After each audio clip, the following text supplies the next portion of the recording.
Hello, everybody. This is Blaine DeSantis, and welcome to America's Game. Take me out to the ball game. Take me out with the crowd. Buy me some peanuts and cracker jack. I don't care if I never get back. Let me root for the home team. If they don't win, it's a shame. For it's 1, 2, 3 strikes, you're out at the old ball game. I'm glad you could join me today for another look at baseball. That's right, America's Game is baseball. And I'm very thrilled. I didn't realize the response we were going to get from this podcast. I should have done this a year ago. My word. I'm glad you like baseball, and I'm glad a lot of you are like me and like the historical baseball, the beginnings of baseball, when baseball was baseball, okay? And, I'm just thinking about things. It's cool here today. I mean, it's downright chilly when I record this. But you know what? The great Ernie Banks, Hall of Famer, would always say, let's play 2. And when he played 2, they were 9 innings. Now, the commissioner has used COVID as a reason to play only 7-inning games like they do in the minor leagues. So my question is that really baseball? Is it Major League Baseball or minor league baseball? I don't know. I'm not too excited about that 7-inning game, and I certainly hope that after this year, we will get rid of that rule. I can't stand a 7-inning game. It's a terrible thing. But anyway, let's talk a little bit today about the Hall of Fame. We're going to talk, I know a lot of you say, well, there are a lot of unknown players. That's correct. Lots of unknown players. But the greatest of those are most in the Hall of Fame. Now, there are some who aren't, but most of them are in the Hall of Fame. And what's amazing to me is how little we know about a lot of these people. Like last time we did Sam Rice. How many of you had heard of Sam Rice? We have a whole host of people. As a matter of fact, many of the old Negro League stars are better known than these old-time baseball players. Again, just maybe the way the times are, maybe the way the media covers it, but I can tell you what, there are a lot of players in there who I had never heard of until around 5-10 years ago when I started doing some more research on baseball. So let's talk a bit about the Hall, because the Hall was created because Cooperstown was in an economic slump. And a guy by the name of Carlton, who was an attorney, decided to create a reason for people to come to Cooperstown. Now, it's a beautiful place. No doubt about it, on Lake Oswego up there, beautiful. But, the Depression, people weren't coming. Plus, Prohibition, less people came because, we might not be able to afford much, but we would like a drink. Sorry, can't have that. And he decided to get this idea for a Hall of Fame. And so actually, they had the first elections into the Hall of Fame before the building was even built. The first election was back in 1936. And as I think I may have told you last week, the first group was told to vote for players in the more recent period of time who played in the 20th century. And of course, they had that utterly amazing first class, Babe Ruth, Walter Johnson, Christy Mathewson, Honus Wagner, and Ty Cobb. And of course, they left one person out because they didn't know what to do. Again, here we go. Baseball writers of America did not know what to do. And that was with Cy Young. What do you do with a guy who played exactly half his career in the 1800s and half his career in the 1900s? They didn't vote for him. Well, that quickly was changed. And by the next year, Cy Young was voted in the class of the next year's class, okay? But a veterans committee was established because Kennesaw Mountain Landis was not sure that the people who were voting had seen a lot of these old-timers playing. And so he wanted to have a veterans committee established. And so he does this. And in 1938, they still don't elect anybody from the 1800s. Now, this has got Kennesaw Mountain Landis livid because he knows they were good players. These are the people who played the game, who developed it, you see. And so in 1939, about a month before the ceremony, the induction ceremony, Mountain Landis decides to abolish the entire Veterans Committee and set up a new one with himself and the president of the American National League, okay, who basically served at his discretion. So you know who was the chief mahoff there.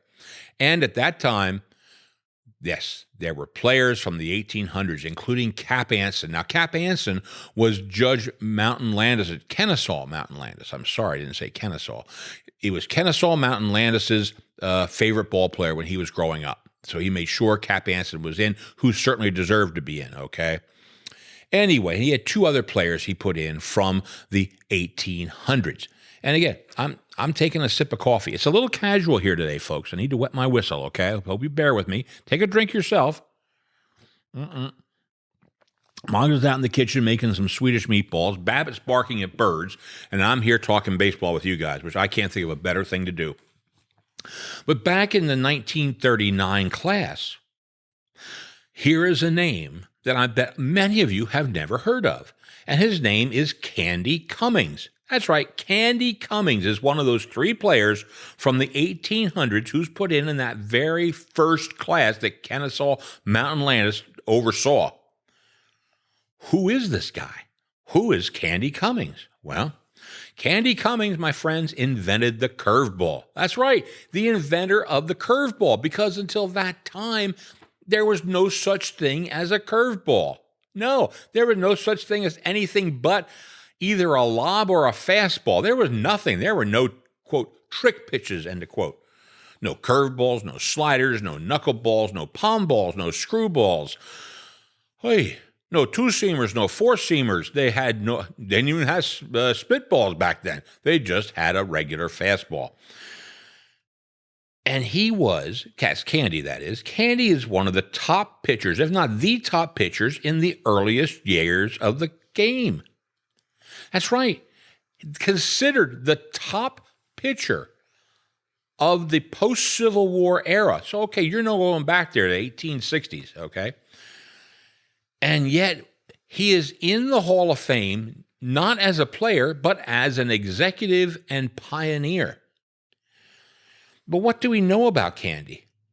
Well, first of all, when you walk up to the galleries and everything, you walk upstairs, there are pictures of all those early legends and pioneers and founders of the game, you know, and then you see them all there. And there is labeled the picture of Candy Cummings. That's right. There it is. He's with it. And, you know, most people wouldn't know that that was Candy Cummings. There's another reason you wouldn't know it's Candy Cummings, and that's because it's not Candy Cummings. That's right. They don't have the right picture up.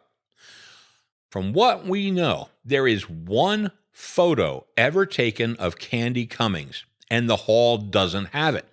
They think this is his brother. And unless you do the research and talk to some people up there in the library and the research area, they don't tell you that.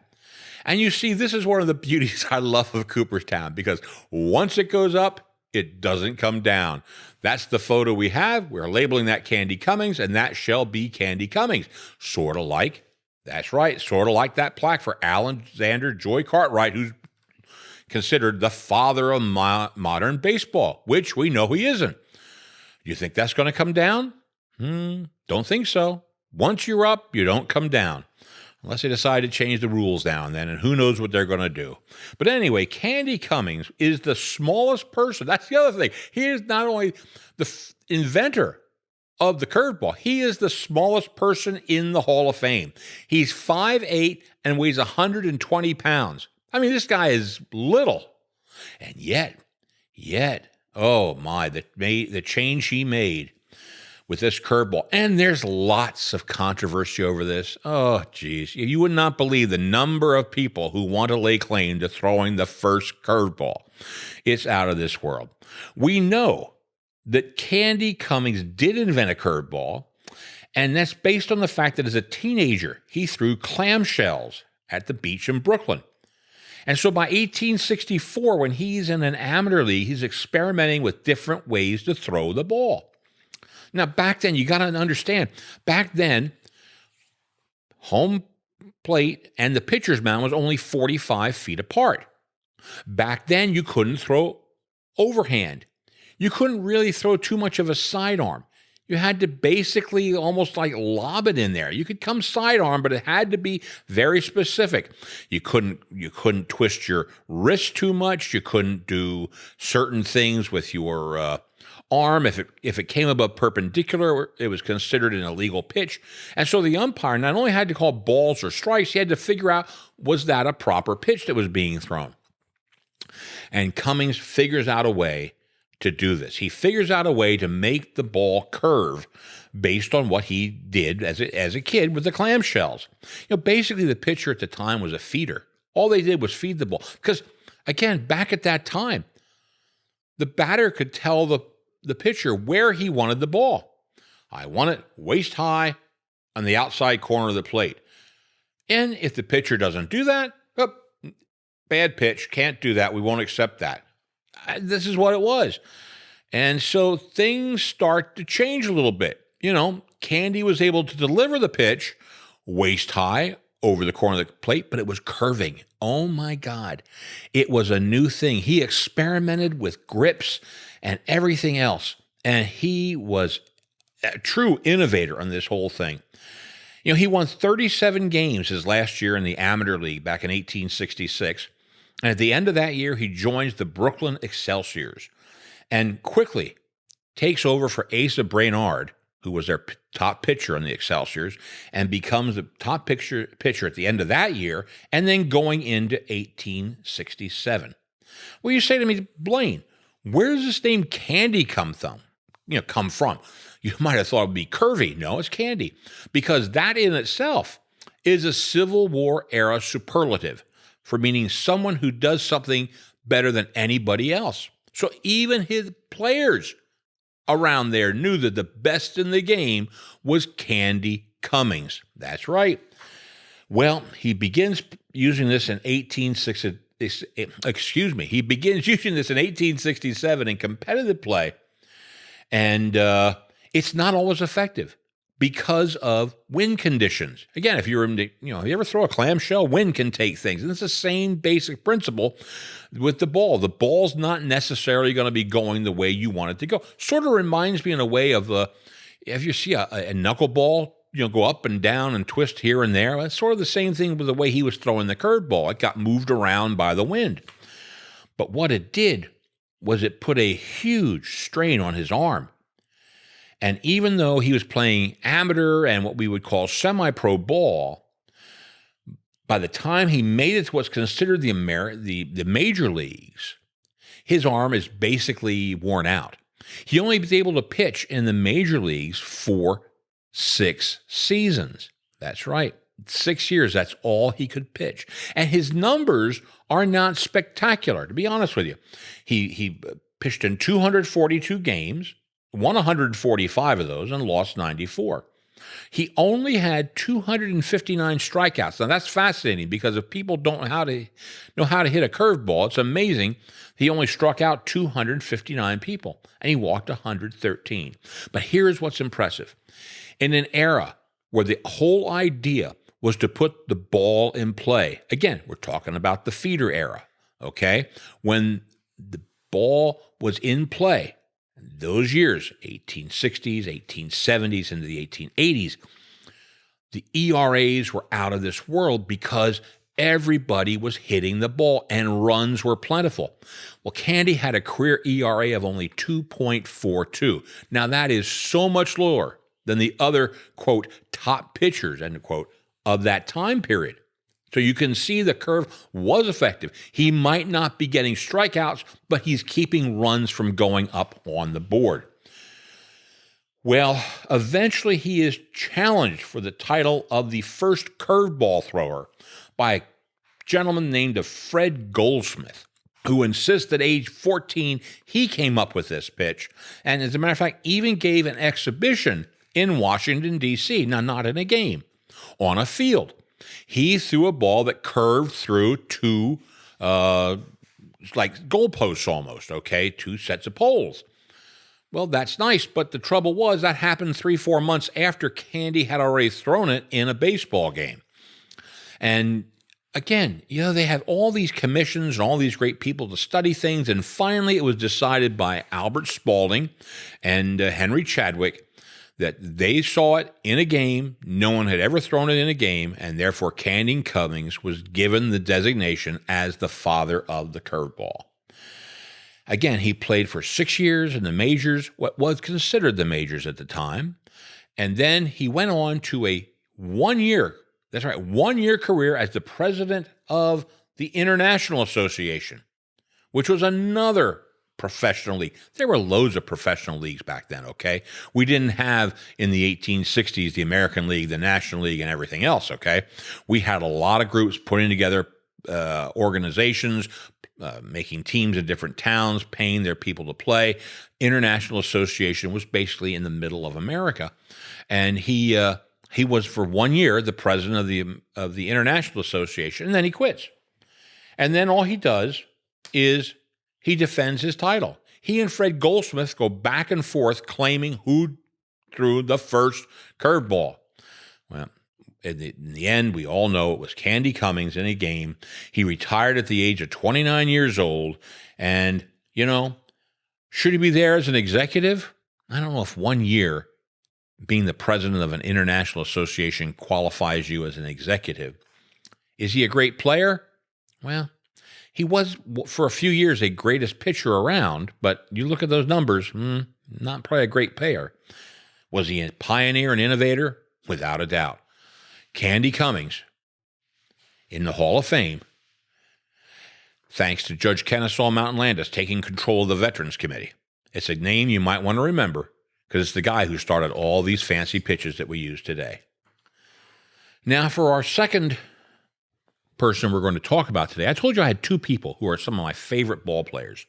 And now I refer you to Bid, B-I-D, McPhee.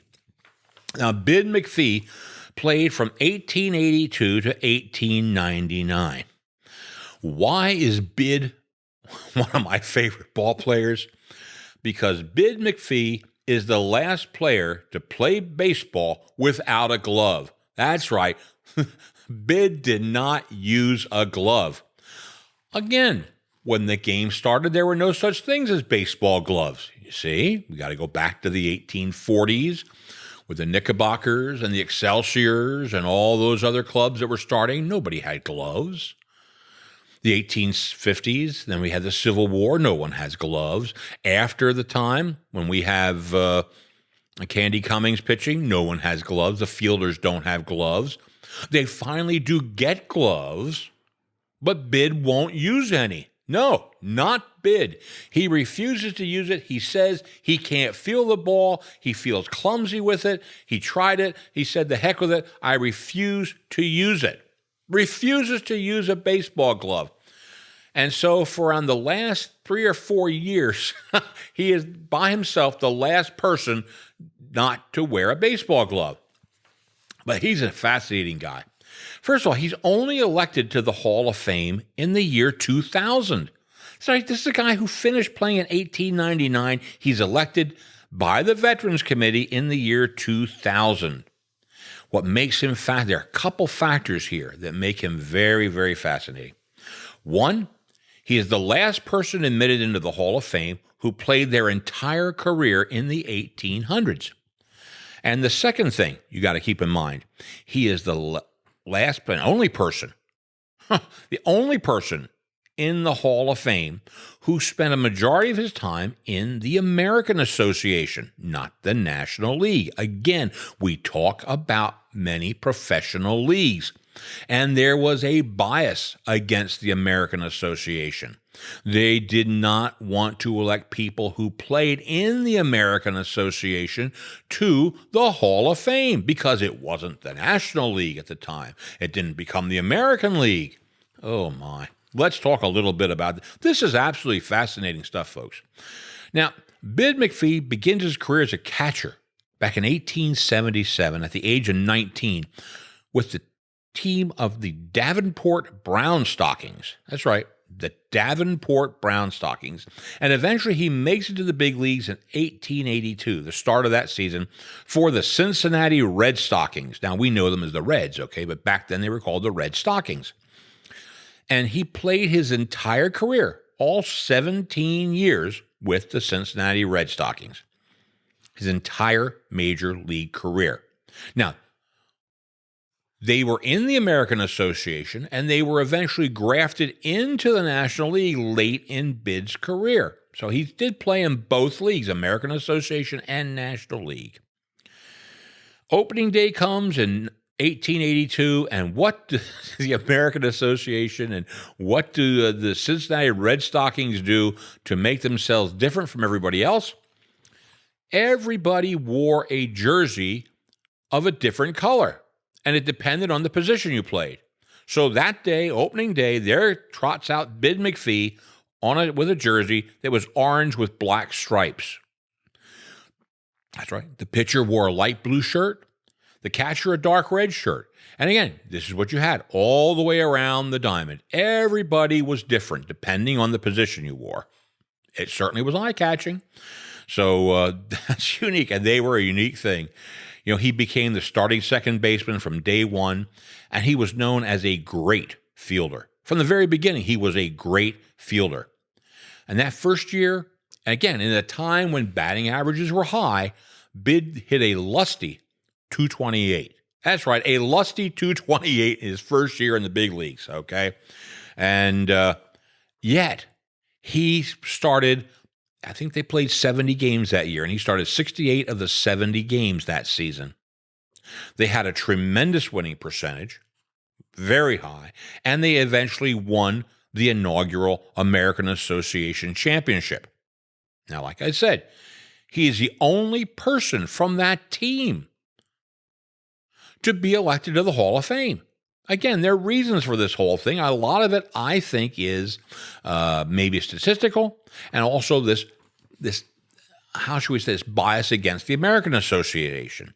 Well, in 1882, they decided they're going to have what you and I would call the World Series, first ever World Series. The winner of the National League is going to play the winner of the American Association in an exhibition, a 2-game exhibition. And the winner of the National League was the Chicago White Stockings, not the White Sox, the White Stockings, led by Cap Anson. The first game, that's right, the Red Stockings won. That's right, the Cincinnati team won the first game. Chicago came back to win the second game, and they decided not to have a tiebreaker. Nope. So the very first game, the very first time you had teams from two different leagues playing was in 1882. Bid McPhee was part of that whole thing, and it ended in a 1-1 tie. Well, you know, the American Association got stronger and stronger over the years and won around half of the titles in these exhibitions. And so what they did was they finally joined the National League in 1890. And there's Bid, okay? And again, he plays till 1899. And even when they join the National League, Bid refuses to wear a glove. Just doesn't think it feels right on him. As a matter of fact, the last 2 years as a player, he was the oldest player in the league. It's an interesting thing here, this guy. Now, he holds many, many, many fielding records because he was never a utility player. He always started. And again, this is a time when putting balls in play was the way the game was played. And he had outstanding hands and had outstanding positioning. And he had an advantage.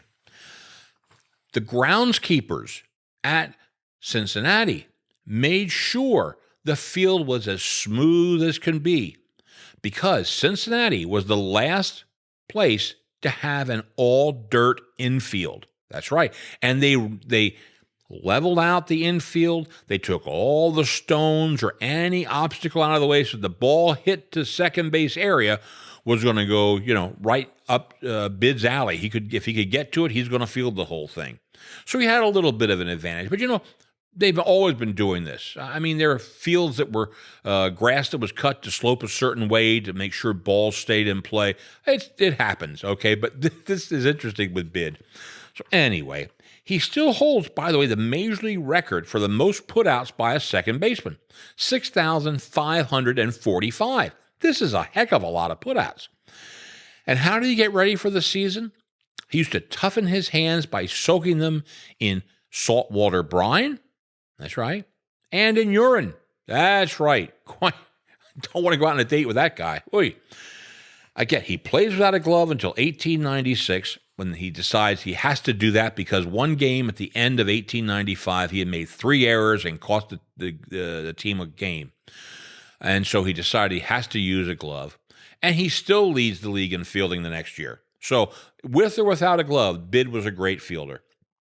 He was considered, one reason they overlooked him, he was considered boring. He wasn't a carouser like many big league players were. He came, he did his job, he left. He showed up on time, he didn't get drunk, he didn't get into fights, he didn't argue. He was just a workman-like ball player. As a matter of fact, the great Bill James, he a statistical genius that he thinks he is, said in 1994 that there would never be a time that Bid McPhee would ever make it into the Hall of Fame. That's right, never into the Hall of Fame. That's right, Bill. 6 years later, they start to realize the importance of fielding. They start looking at some of these things, and they start realizing the importance that Bid McPhee was. And I understand there was some bias against the American Association, but finally in that year 2000, Bid McPhee makes it into the Hall of Fame. His numbers got better. He played in 2,100 games and ended up getting about almost 1,700 runs he scored, hit around 2,250 hits, 1,000 RBIs, 272, I should say, batting average. But he walked 982 times, only struck out 377 times. Another factor he had, he stole 568 bases. Again, the numbers are not bad. You have to realize the time period he played in, they were not superb. But the fielding was out of this world. And he is one of the first guys that the statistics started to get skewered a little bit because they finally start to realize how many runs he actually probably saved and how many games his team won because of his fielding. And that was Bid McPhee, one of the greatest second basemen that ever played the game. Maybe might not have the coverage or the range that these guys nowadays have, but he knew how to field the ball, he knew how to throw the ball properly, and he knew how to get it with his bare hands, which is pretty doggone impressive.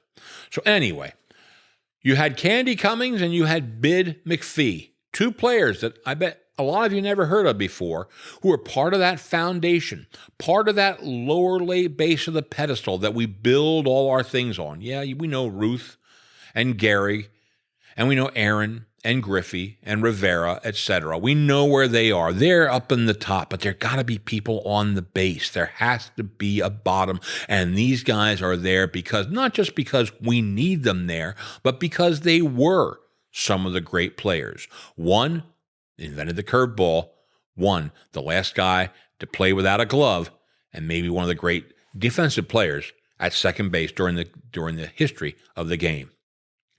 And so for Snapshots and America's Game, thanks for coming to the ballpark with me. I look forward to coming to you again in just a few weeks for another episode of America's Game. Take me out to the ball game. Take me out with the crowd. Buy me some peanuts and cracker jack. I don't care if I never get back. Let me root for the home team. If they don't win, it's a shame. For it's 1, 2, 3 strikes, you're out at the old ball.